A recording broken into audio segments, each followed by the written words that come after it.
আব্বা 200 টাকা দাও দিন। টাকা লাগবে? দাঁড়া, এনে টাকা নে।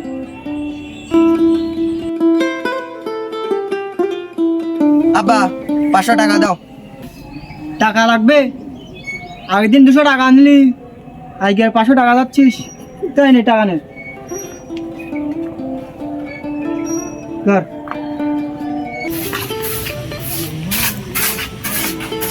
আসসালামু আলাইকুম বড় ভাই। ওয়ালাইকুম আসসালাম। তা বড় ভাই, আপনার শরীরের কি অবস্থা? আলহামদুলিল্লাহ ভালো। আমার শরীরে আর কি অবস্থা? কেন, কি হয়েছে? কেন, আপনার না শরীর খারাপ? আপনার ছেলে আমার কাছ থেকে 10,000 টাকা নিয়ে গেছে কই?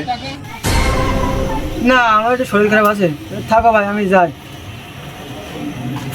বুঝলাম না, ছেলে আমার কালকে 200 টাকা নিয়েছে, আজকে আবার 500 টাকা নিয়েছে, আবার আমার অসুখের কথা কয়ে ফারুকের দোকান থেকে 10,000 টাকা নিয়েছে। 1,000 টাকা নিয়ে আমার ছেলে কি করে? দাঁড়াও, আগে বাড়ি আজকে যেয়ে নি।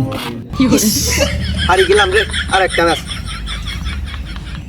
হিরারা ভাত, কালকে তুই আমার কাছে 200 টাকা নিছিস, আজকে আর 500 টাকা নিছিস। আর ফারুকের দোকানে যেয়ে আমার ওষুধের কথা কয়ে আজকে ওর কাছ থেকে 10,000 টাকা নিছিস। তুই টাকা নিয়ে করতেছিস কি? পেলেন বানা তোর কি হলো? আব্বা ও কিছু না আব্বা। এই কি রে, তুই জুয়া খেলিস নাকি? আব্বা, এটা হলো ভাগ্যের টাকা। 100 টাকা মারলে 1 লাখও বাদে। তার মানে তুই আমার কাছে এতদিন টাকা নিয়েছিস, সবাই ফোনে জুয়া খেলেছিস?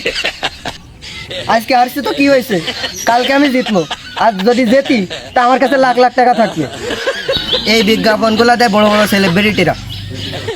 আরে এই জুয়া খেলে যদি টাকা ইনকাম করা যেত, তাহলে বড় বড় সেলিব্রিটিরা, ক্রিকেটেরা ক্রিকেট খেলতো না, এই জুয়া খেলেই টাকা ইনকাম করতো।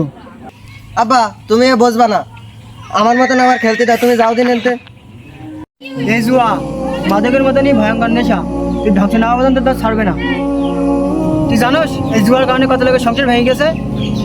তুই জানিস এই জুয়া যারা খেলে মিশ্রতা হওয়া তাদের পেশা হয়ে যায়, আর এই মিশ্রতা হয়ে মানুষের কাছে নানা নানা অজুহাতে টাকা নেয়। আজকে মার অসুখ, কালকে বাবার অসুখ, আর তুই এই যাবো জুয়া খেলে কত টাকা আসছিস? ও আব্বা বেশি না, মাত্র 15-20 হাজার টাকা। ও আমি একদিনে একবারে তুললো মানে, আমি এখন চলে যাচ্ছি। এই দাঁড়া, বাপ তুই না আমি আমার বেশি বলছিস? জুয়া যারা খেলে এদের সংসার কিন্তু ভেঙে যায়, এই সংসার কিন্তু টেকে না।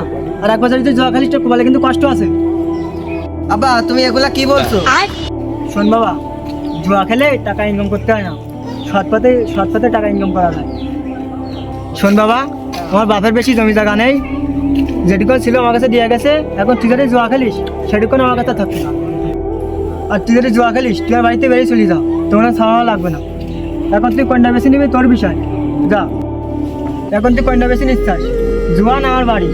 যদি আর বাড়ি বেশি নিচ্ছাস তাহলে গেম এক্ষুনি ডিলিট করে দিই। শোন বাবা, এই জুয়া হলো হারাম জিনিস, এগুলো আমাদের ইসলামে কোরআনে সাপোর্ট করে না, সেই জন্য তুই এই গেমটা এক্ষুনি ডিলিট কর। আসলে আব্বা ঠিক কথাই বলছে, যেখান থেকে এই গেম আমি খেলছি সেইখান থেকে আমার খাইতে মন থাকে না, গোসল করতে মন থাকে না, এই গেম ডিলিট করতে হবে।